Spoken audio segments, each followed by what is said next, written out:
Hi, my name is Sunny Park, and this is my quiz 5 for Computer Science 110.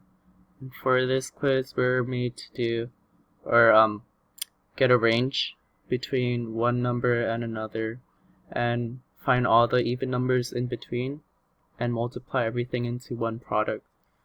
And so, for example, my range is 2 to 12. So if I were to run it, it will print out all the numbers, all the products between the ranges. And I can try different numbers to see if it would work. So 1 through 20. Show all the even numbers through the range and multiply it all together into one big product here. And yeah, that is quiz 5. Thank you.